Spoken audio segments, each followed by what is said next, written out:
TNTMTheShow presents Comicast 354 with your host, Pablo Gunner, and I'm here to talk nerdy to you about this week's comics, which is the week of September 5th. So here at Talk Nerdy to Me, we review comics. Our grade scale is strong by, weak by, strong skim, weak skim, pass. And then we have terms like back and bag of the week, aka B-Bow. That's our best book of the week. Then there's a runner-up to that. And I will say throughout the podcast, this is a contender, which usually means it's a contender for runner-up and or B-Bow. Okay? Now, I have a timer, a 1-minute timer just to keep me on track. So you'll hear that go off. It's like in the award shows when the music comes on. It's time to wrap things up. It's time for me to give my final words, and that's it. Okay? So that's what's going to happen with that. I will be reviewing Marvel, DC, Indie, and so that's what's going on with today. And I think that's it. I'm going to try to make this quick. I don't think there's a lot of books this week, so we'll go ahead and jump into this as quick as possible. So, spoiler alert, also, there's going to be at least minor spoilers, especially once I announce my runner-up or B-Bow. Usually the things I spoil the most is just because I get so excited because I love them. So I'm going to get into this, starting with cover. And it's this book right here. It just says cover, and I was very confused by it. And I was like, of course I got it digitally, and I was like, I don't know what this is, so I'm not. I even skimmed it, and I was like, I still don't know what this is. And then I saw that it had a digital code, so I picked it up, and I was like, if it has a digital code, I'll share it with people.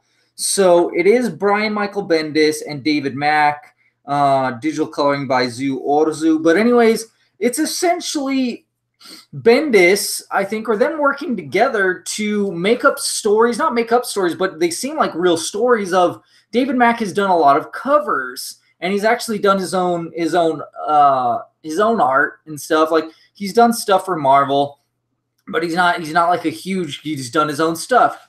And so anyways, it's just about like these crazy interactions that he's had with people, like going to conventions and stuff like that. And you're like, is this real? Is this not real? Like, it seems real. Seems like it could not be real at the same time, like certain things. And then you're like, this is so real. I want to keep reading this.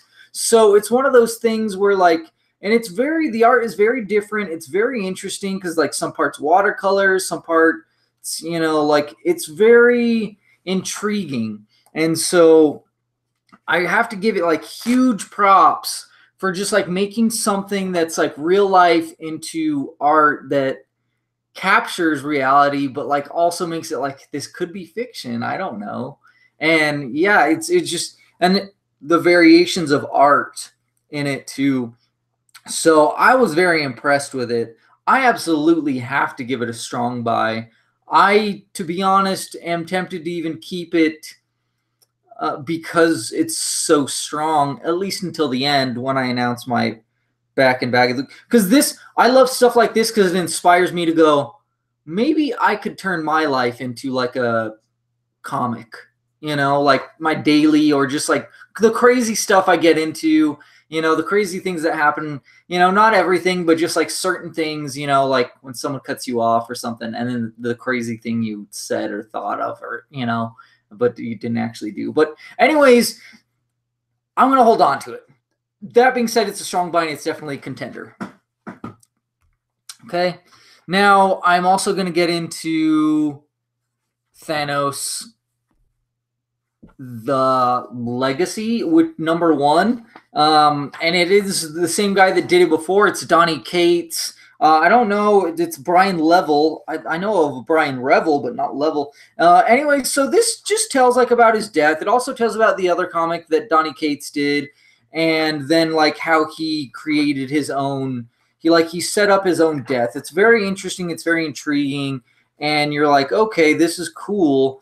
But there's this other things that are going on, and you're like, okay, there's a little side story about Gamora as a little girl and how I think he sent her to kill. He's like, go kill one person, and she can't do it. So then he destroys the whole planet. It's really messed up. But yeah, it says Donny Cates and Geoff Shaw will reveal soon in January 2019, and that is Who Are the Guardians? So I don't know what's going on with this. I think it was just like a one-shot type thing, but it was weird because it was like one of those things where I'm like, okay, this tells me stuff that I know already, except they introduced something that you didn't, which was intriguing. But I don't know, like I said, is it a one-shot? Is it going to continue? It says January, so maybe January it's going to continue. I don't know. It's confusing as what it is and where it lies, So that being said, it's like when you don't know how to peg a book as what it's supposed to be, like it looks good and it was interesting, but it showed me and told me a lot of stuff I already knew, just introduced one interesting thing. So I can't give it too much props, but for what it did, it was real well done. So at the most, I can give it a buy. Oh, I guess I could also give away the digital code if I can find it in here. So I'll do that too. Yeah, it was such a weird book.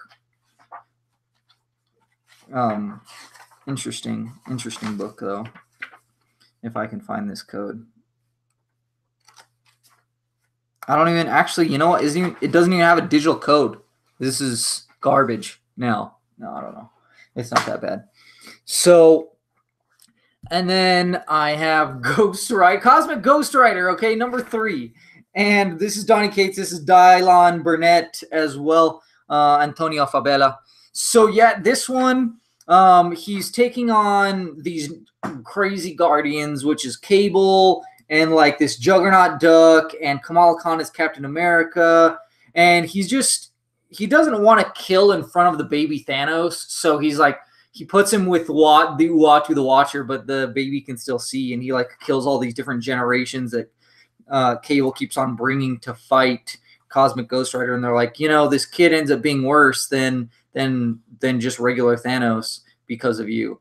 And so Cosmic Ghost Rider is Punisher, if you don't know. And so yeah, it's the most interesting part is the ending and also the funniest.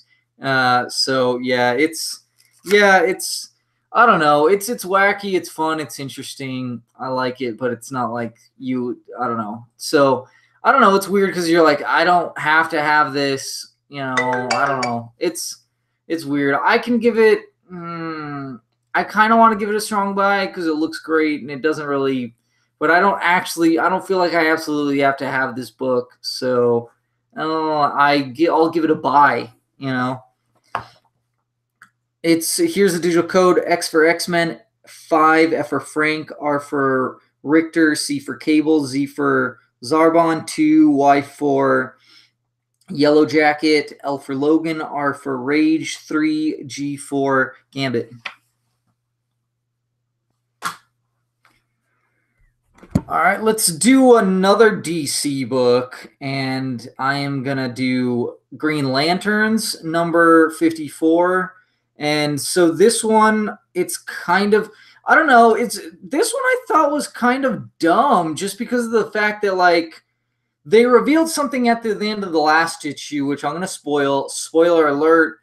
Cyborg Superman has corrupted the Green Lantern ring. He's like his consciousness was able to get in there and corrupt it. And so he led Simon Baz on this thing to let him free, like his physical form. But they revealed that at the end of the last issue. So it's like, why did you need all this extra stuff to show that you did that when we knew he was the bad guy? He was the guy doing this. But now he's like this. Oh, he has the Phantom Ring. And even the Phantom Ring stuff seems really confusing, and just how like they're pitting these people, the lanterns against each other. Even the art, I was like, it's not the best it's been.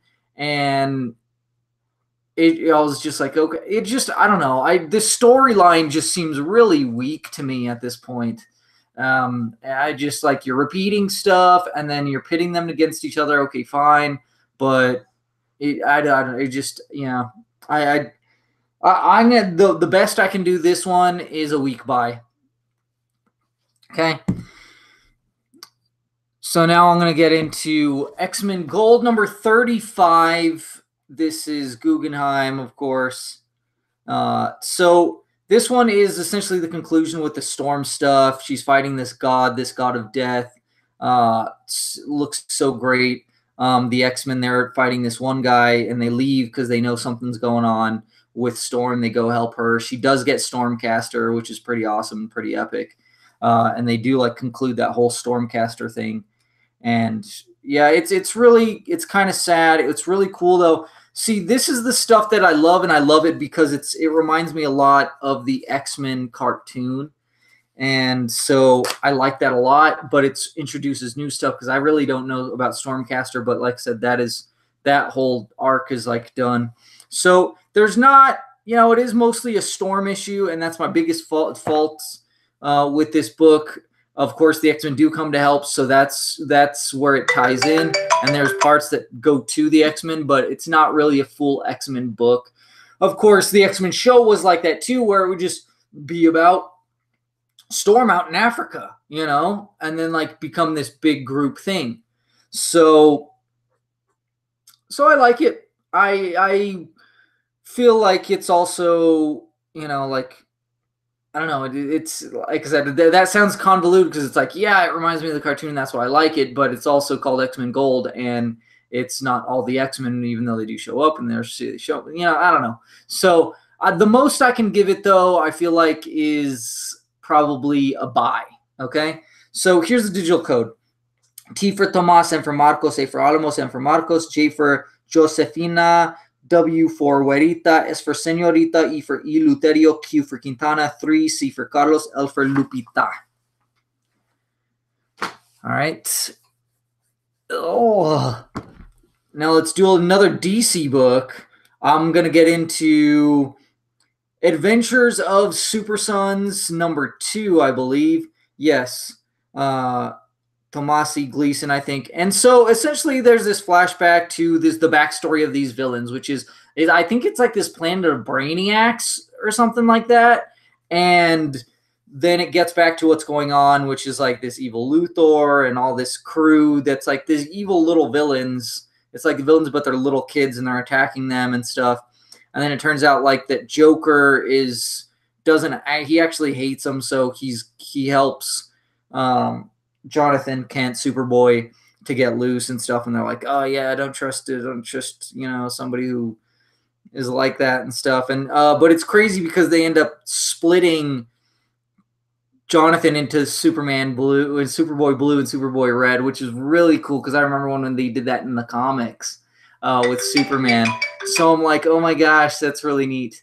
So this is another one where I'm like, I feel like it's definitely more geared kids than it was before. And it doesn't have the same heart it used to. Unless I'm thinking of Superman. Actually, I'm probably thinking of Superman. But I don't know. I just feel like it doesn't have what it used to when it was just Super Sons. It's not as good. And I don't know. It looks great. It's just, I don't know. This is just kind of like, it's okay, so it's not bad. It's not the best thing ever. So this is another one. I can give it a buy. Now, Star Wars number 53. Kieran Gillen is a writer. Salvador Roca is artist. So this one, they are still struggling. The rebellion's still struggling to get out of their ships and attack because they are at the whim of the Empire. They're sitting ducks, but they figure it out, and it's awesome. They show something, Luke does something really ballsy to prove to them that, hey, the bay door's open if you fly at them. And so now the rest of them are coming out, but now you have Vader, and he was gunning for the Millennium Falcon because he's like, oh, Millennium Falcon shot me before, I'm taking him out. Now Luke has shown up and he's like, oh, that guy destroyed the Death Star. So now he has 2 targets that he wants to take out, And yeah, things are looking really, really bad for the Millennium Falcon and for a lot of the Rebel. And it's just like there's so many getting taken out. They're like, we don't even know what to do. And oh my gosh, then Leia does something ballsy too, which is so awesome and crazy, and I love it. Leia's the best. She's just so ballsy. Like she just has so much fortitude. It's incredible. And that was in the movies and everything, and just like the woman that played her and everything, and it's so great how that, got injected into the character so strongly, and that's phenomenal. So it's a strong Biden's contender without a doubt. This is a book I feel like I have to hold on until the end because it's so great.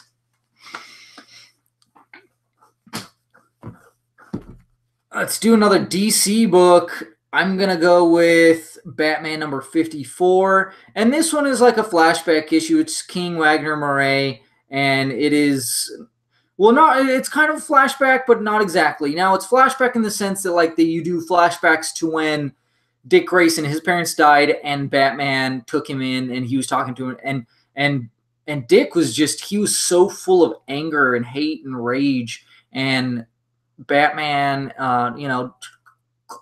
Bruce and Alfred were really, really working with him and stuff. And you see now how Dick is really working with Batman because his heart has been broken. His heart has been broken by Catwoman. And that's what you're seeing is the fallout of her breaking up with him. And he's just broken. He's broken. And he's like, you don't have to be Batman anymore. You don't have to take over for me. Get out of here. Just leave me alone and stuff. And you see these things, they mirror each other, and it's so well done how it's the past. He's like essentially just paying it forward or paying it back, sort of, not paying it forward, but paying him back in a sense of like, you did it for me, I'm going to do it for you, even though it's different, it's similar. And it's just beautiful, to see this relationship of guys that it was kind of a mentor-mentee, and now they're more like brothers,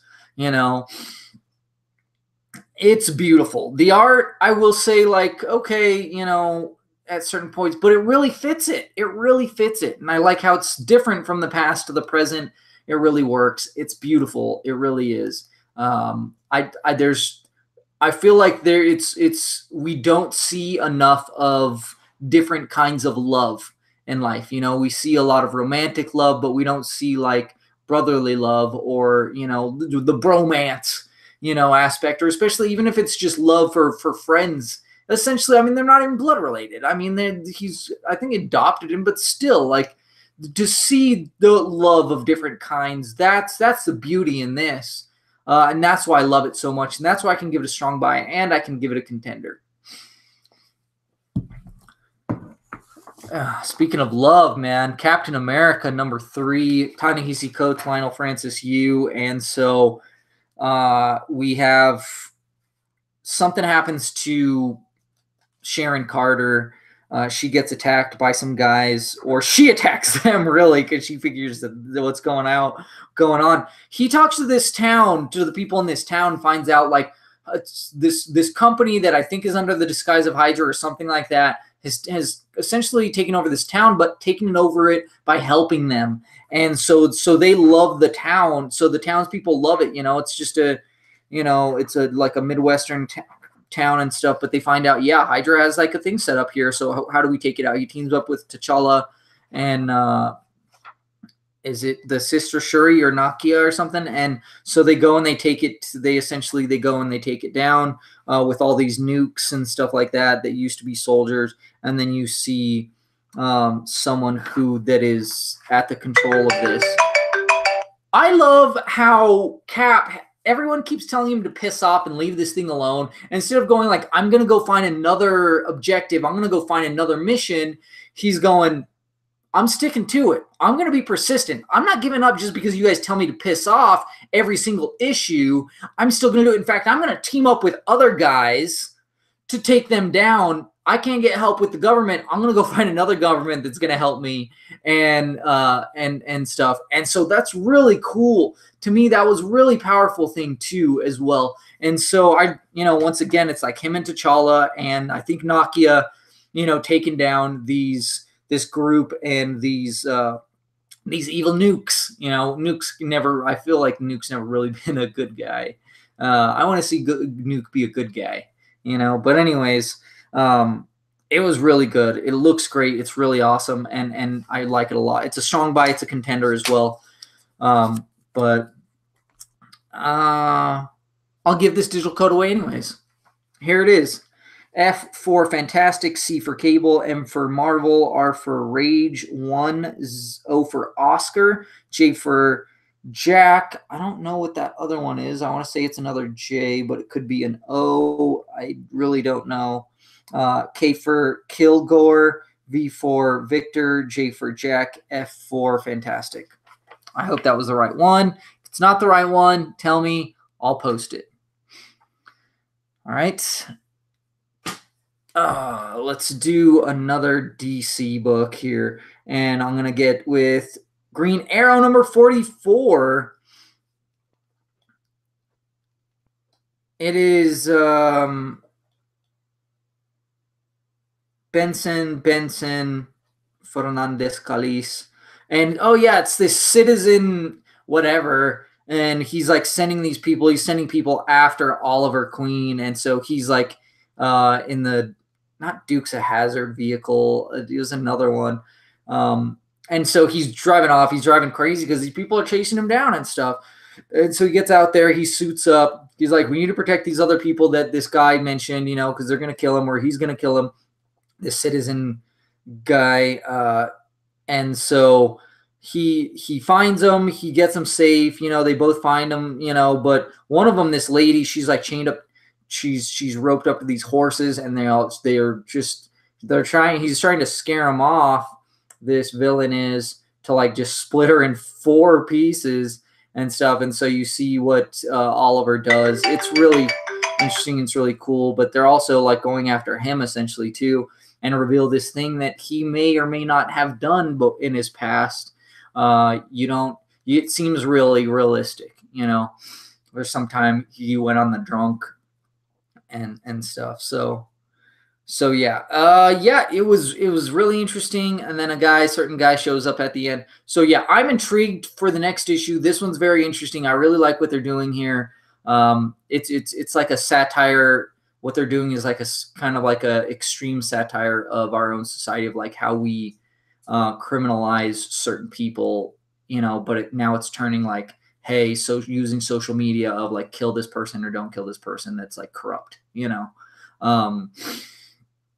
Really crazy. So I like it. I like it a lot, but I still feel like it's a strong buy, but not quite a contender. And then I'm going to get into Earth's Mightiest Heroes number 7. And this is, I think, same creative team. Yeah, Jason Aaron's. Oh, this is Sarah Pacelli. So this one is a flashback to, actually, I think, to Ghost Rider. There's this other guy that shows up, like, to his tribe. He's like, we just stay in the cave. We stay in the cave. It's white out there. It's cold. You know, we stay in the cave, you know, and it's really weird. It's really crazy. It's kind of gross at the same time. This guy shows up, though, that's all white, and it turns out he's a Wendigo. And so he goes out and he makes like this truce with this snake. And he turns out to be the first. He turns into the first Ghost Rider. He rides Mammoth. He hunts down this Wendigo guy. He's been searching for him for a very long time. By the time he finds him, he is essentially a man, you know, because he was a boy when it happened. And he deals with this Wendigo. But I think they also discover another person in the process. People discover him. So it's really cool. It's really interesting. I kind of wish there was a little more relation to the current timeline than just this, but it is very interesting to get these backstories of these original, because they did show that way back and like have done some flashbacks to it throughout this series. So it's cool. It's interesting. And I like it. So yeah, I feel like it's deserving of a strong buy, but not quite a contender. So because it looks great and it's really interesting, and I want to see what comes from it. So yeah, here's the digital code. U for Ulysses 948, Y for yellow, M for Mankey, L for Logan 6, G for glory, F for family 8, and K for kill.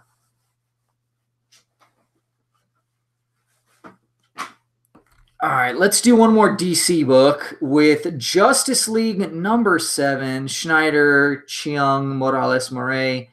And so this one it starts with this story about Vandal Savage. They're like, he saw something, and that made, like, he was a hero of the people. And then once he saw that, he just became, like, hungry about it. And it was just this power, this totality, essentially. And you see how these two different groups are looking for the totality, the Legion of Doom and the Justice League and stuff. And you see how they are taking on the Justice League and doing their best to beat them, and you see these giant sharks, attacking. It's so awesome. And Hawk Girl, I want to call her Hawk Woman because she's totally badass. Not that a girl can't be badass, but I just think more deserving anyways. And she's getting more powerful for whatever reason and stuff. But everyone's depending on the Flash, and they're like, man, we need you to break through to the Still Force, and it's, I don't know, it's really crazy. They keep on kind of distracting him, though, like putting a lot of pressure on him. They do end up figuring it out and stuff. And Kendra, she ends up being like a big part of this and stuff. And they're like, where do we go from here and stuff? And yeah, it's interesting. Oh, what the most interesting part was the ending of who the villains turn to. That blew my mind because I was like, oh no, that dude is this is bad. This is maybe as bad as it could be. Who you're turning to. Oh my God. It was phenomenal. This was phenomenal, like, first arc. And I'm super intrigued for the next one because of who it seems like the villains are turning to. Yeah, it's terrifying. Strong by contender without a doubt. It is brilliant. And it's also time for a commercial break. So I'm going to get into one of our sponsors, and our sponsor for the week is Twin Suns Comics and Games, where the gaming's always hot. Tabletop gaming, that is, because they are hardcore about the tabletop gaming at 6301 Riverside Plaza Northwest, Suite L1, Albuquerque, New Mexico, 87120. And yeah, like I said, they're hardcore about their tabletop gaming. Warhammer 40K, HeroClix, or also the game cards, whether it's Pokemon, Magic. They're hardcore about their Magic. They have Magic Fridays and stuff like that. So yeah, it's just absolutely incredible. Like, they're super hardcore about their stuff. They really know their stuff there when it comes to the tabletop gaming. They're usually playing themselves. So they're usually open from 11 to midnight. Because of that, now, because it's Sunday, it's only to 7 p.m., but most days they're open, like I said, until midnight. Not all of them, but to most. And because of that, tabletop gaming in that place is booming. And there's so many people in there, a great variety of people in there playing and enjoying and stuff like that. So, but they also are hardcore about comics and graphic novels and statues and figurines, Funko Pops, all that stuff. So if there's any of that stuff you want, give them a call at 505-433-9490, or anything you want, even that tabletop gaming stuff. You want to, anything you want, go and check them out. Or you can go to their website at twinsunscomics.com. They're really great. They're great dudes to talk to. I love chatting to them about anything and everything that's nerdy. They really know their stuff. And that's what's really great, is when you go to a store and they actually, the people that own it and run it, they know what they're talking about for the stuff that they have, So that's why it's so incredible, and it's such a good place. Now, they're located near Coors and Montano, I would say, like across from the Flicks Brew House, which I think is La Orilla and Coors. And it's like by the Wex there. It's like across from the Wex in that area. Not a big fan of Wex, but I'm just saying that's what it is.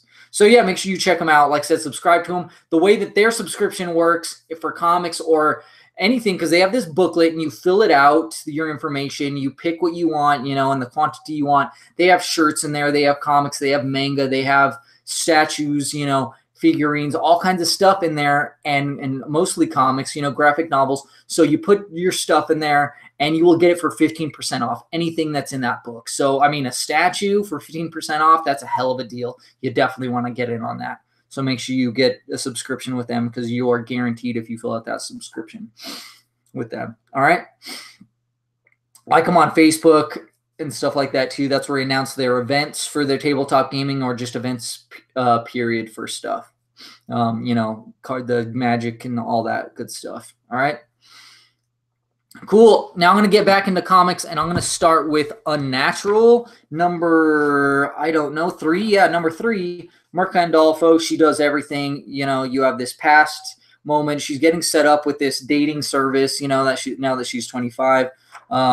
She looks smoking hot for a humanoid pig girl. But anyways, and she meets with her date, and he's smoking hot, and he likes a lot of the things that she liked. Everything's going perfect. And then it's weird. And she's like, this is too perfect. This is weird. This is off. There's something not right about this. This feels fake. This feels set up, this whole thing. So she kind of runs away, and then they go like lock her down, stop her from getting out. They hit her. They get her with something, some sort of tranquilizer or something like that. She passes out. And then all of a sudden she wakes up, and you're like, was that a dream? Was that real? Was that not real? It seems super real. And then she wakes up and finds out that her friend who's looking into this thing for her went to this guy who knows of this village, this fantasy village or whatever, where you can have like, relationships with other species, other animals, I guess. Animal people. Something bad happened to her friend. So it's now like this conspiracy theory thing it's become, and it's really interesting. I'll be honest, at first it kind of bugged me that she freaked out and was like, I don't want this, when it seemed like everything that she wanted, but sometimes when you think you want something and then you get it, you're like, this doesn't feel right. Like there's this other thing that I felt or, feel, and that feels more right than what this feels fake, like that.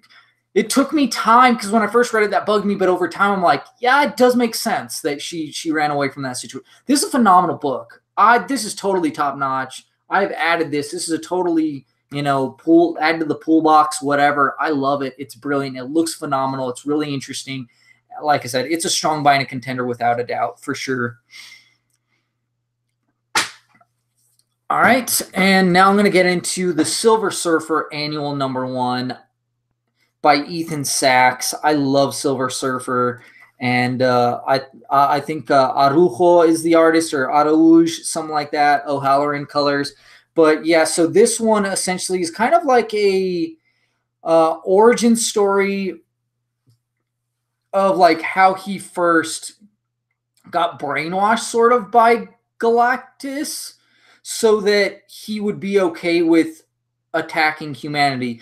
Essentially, like, he found this planet where it's these bugs and they just kill each other and kill each other and kill each other. But then he finds out that like there's actually this other people that like are doing good and they're saving people and they're actually smart and stuff like that. So they're not all bad.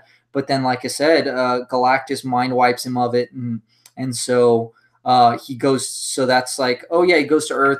They just kill each other. They destroy each other. They're destroying the Earth. So, I can justify this. So it's like, it's just like this great justifier. I love this art. I love Silver Surfer. I feel like it's really hard to do Silver Surfer right and well.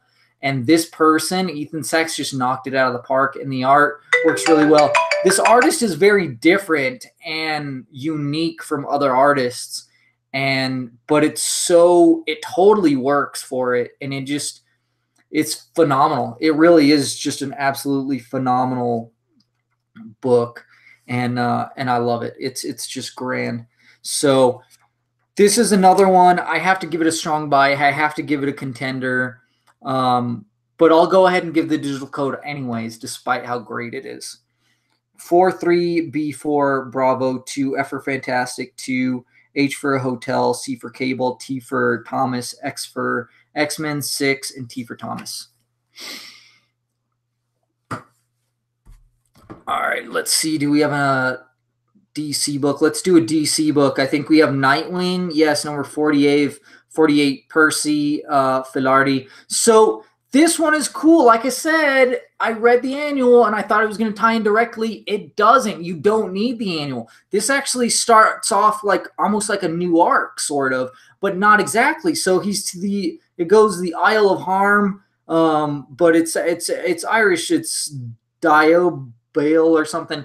And so it's this crazy, it's like this crazy island, it's kind of like a freaky circle, sort of, type thing, where like it's this death race essentially, and he's on his new motorcycle and he has to go against all these people, but you get like this wish granted, or you get whatever you want, if you do this. And so he's doing this to get to save his friends and to save these people that he knows and cares about from this virus thing going on. Most of it is done by spreads, and so I loved it. It was phenomenal. The art is just fantastic. Yeah, it's just a death race. It's the beginning of the death race. They kind of not completed like the first lap, but like the first part of the race, because there's different ones.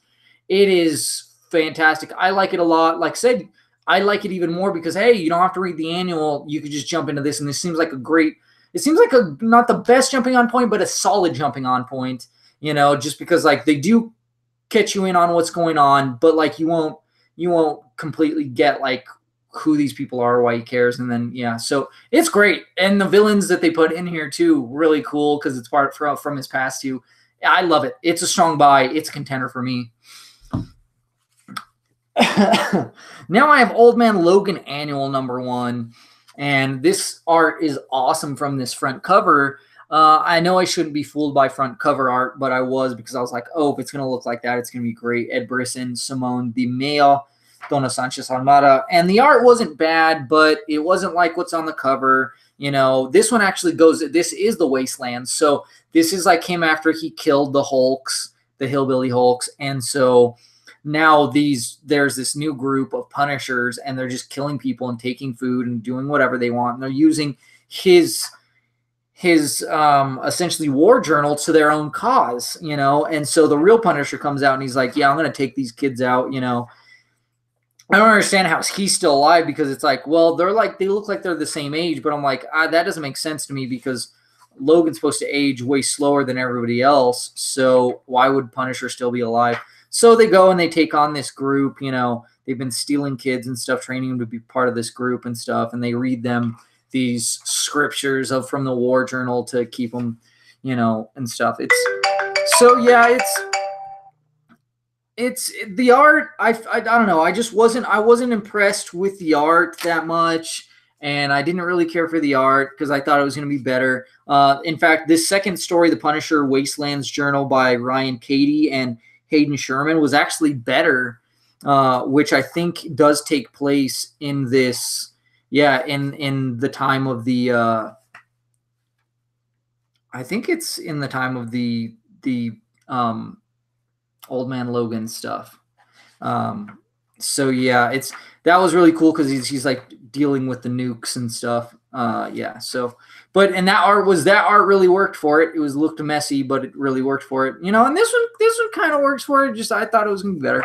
I don't know. I guess that's more on me than just. So I don't know. It just, even the story, I was like, okay, it's not bad. It's not the best either. It was okay. So I can give it a buy. Here's your code. Tell me what you think. F for Familia, C for Carlos, N for Marcos, J for Josefina, W for Juanita, A for Alamos, 9, Y for Yucca, Z for Zorro, I for Ignacio, S for Senorita, Y for Yucca. Let's see. Do we have any more DC stuff? I don't think I do. I did read some of The Unexpected #4, but I just got bored with it, and I was just like, yeah, because they have the Signal, and I was like, cool, the Signal's in this and stuff. And they're working together, her and this lady who has like this death machine in her chest. It's kind of like an Iron Man thing, but it's evil. But she's like trying to be good, and she's with this other dude, and Huntress is there too. And he has like this thing under the water. And it looks like Darkseid's attacking them, but it's not Darkseid, it's somebody else. And I just launched interest. I just didn't care. I didn't care about the characters. And I like Signal, I like Huntress. And it was just, I just wasn't intrigued. I wasn't impressed. You know, the art's not even bad. It's actually pretty good. So that's one where I'm like, hey, at best, I can give it like a skim. That's all I can give it, you know, a skim, and that's it. So, yeah. Border Town also came out. I didn't read that. I wanted to read it. I just didn't. Yeah, I should have.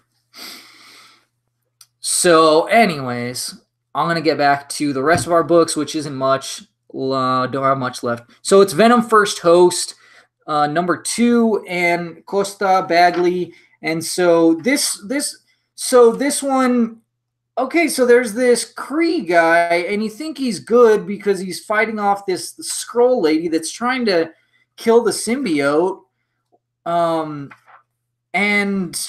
with the Eddie Brock has, and then this guy like ends up forcing Eddie to give up the symbiote to him and go off, and even attacks him and stuff. It's really nuts, and he's just like attacking these people to get what he wants, you know. And you're like, okay, this guy seems really selfish now. I don't really like this dude and what's going on with him. So I don't know. It seemed, because I read there's back stuff, and you're like, oh, okay, so like Costa, he was doing it, and he kind of got kicked off for this idea that Donny Cates wanted to do. And so this is him continuing what he wanted to do with it. And it's interesting and intriguing on its own. Not as interesting as the Donny Cates stuff. And I think that's why they kind of gave him the boot, or not the boot, but gave him this. And it's just like, now we have 2 different series that are doing similar things, but different ways. And I don't know. It's just, I feel conflicted. You know, I kind of feel like I need to pick one or the other, especially because one is better than the other. And so that kind of bugs me, you know. And so I don't know. It's like, you should have let this guy do this thing, you know, like could complete this, and then let Donny Cates doing his thing, because he's doing a lot right now, Don Cates now. So yeah, I don't know if I'm gonna pick up. I'll probably skim the next issue and see what's gonna go down and what's gonna happen. So yeah, it's I can give it a buy at the least, because it doesn't look bad. It's interesting, you know, but there are things that are better, you know. So yeah, here's the digital code. Tell me what you think. T for Thomas, M for Marvel, A for Alpha, J for Jack, G for Gambit, T for Thomas, V for Victor, M for Marvel, 8, R for Rage, F for Fantastic, W for Wilson. Now, last book, it's Astonishing X-Men number 15, Matthew Rosenberg, Greg Land, Neil Adams. So this one, like, Havoc reveals that, like, he's like, oh, there's something in me, and I think the villains want it, and so I really just got a team together to protect me. And they're like, yeah, screw you. And they're like, you know, if you would have just said that from the beginning, we would have been cool with it, because, like, if you need protection, we'll protect you. You know, that's what Warpath tells them and stuff. So, but then these, like, Ravagers attack them, you know, as well as this other crew, and they fight them off, and they're like, oh, we need to go save them. And I don't know, there's just something about this that I don't care anymore. Like, at first I was like, okay, cool. I'm down, I'm interested. And then at a certain point, like, even though it looks pretty good, I lost interest. I really don't care. So it's not bad. The best I can do for it is a week buy, you know, just because I just don't care that much anymore. Here's the digital code. Tell me what you think of it. T for Tomas, M for Marcos, A for Alamos, 1, D for Diego, 1, C for Carlos, S for Senorita, G for Gloria, A for Alamos, H for Hector. And that is it for this week, for this week's comics. So I have comics. It's time to announce my runner-up in Bevo. So here it is. There are a few books that I have to give away for digital comics. So I'm going to go ahead and say that Unnatural, runner-up, okay? Star Wars, so good, but I'll go ahead and give the digital code. Doesn't quite make the cut, but it is really great, but I'll give the digital code. Here it is. F for for Falcon, C for Cable, M for Millennium, I don't know, 6, A for Alpha, 7, K for Kill, I for Ill, 4, 1, 8, H for Hotel. There you go. All right, and then my B-bow has to go to cover number 1 because, like, if it inspires me, I love it that much more. Art really interesting, really intriguing. I really like Bendis and Mac together. They're really great. I like Mac's stuff a lot. In fact, maybe I should check out more of Mac's stuff, like his indie stuff. So yeah, it is phenomenal. Oh, hey, guess what? Digital code for this one as well. So you can tell me what you think of it. DC for Detective Comics 17, 3 W for Wesker, Y for Yellow, K for Kill, Z for Zarbon, P for Pain, 4 M for Mac. There it is. Tell me what you think of all these comics. Thank you for watching, listening, viewing, hearing. Thank you for joining me. I saw a thing that says paid memberships. I feel like I kind of want to maybe should go that direction with this because, like, we give a lot of free comics away. I think, like, hey, if you pay, you have the chance to get. But who wants the chance to get free comics if you pay, right? You want for sure. If I'm going to pay, I want for sure going to get comics. So it's just bubbling in my head right now. But I want to figure something out so we can get the ball rolling on something, you know.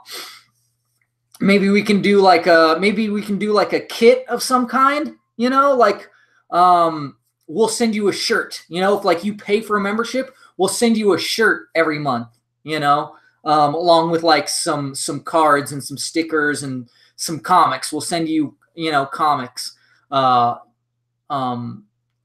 stuff like that. We'll see. It's just bubbling up here, but you know, I love doing this, and as you know, like the comics that I love the most are things that are love. They're about love, you know. It's a powerful thing. So anyways, tell me what you think and talk nerdy to me. Of course, I'll talk nerdy to you, and keep your eyes hungry for comics.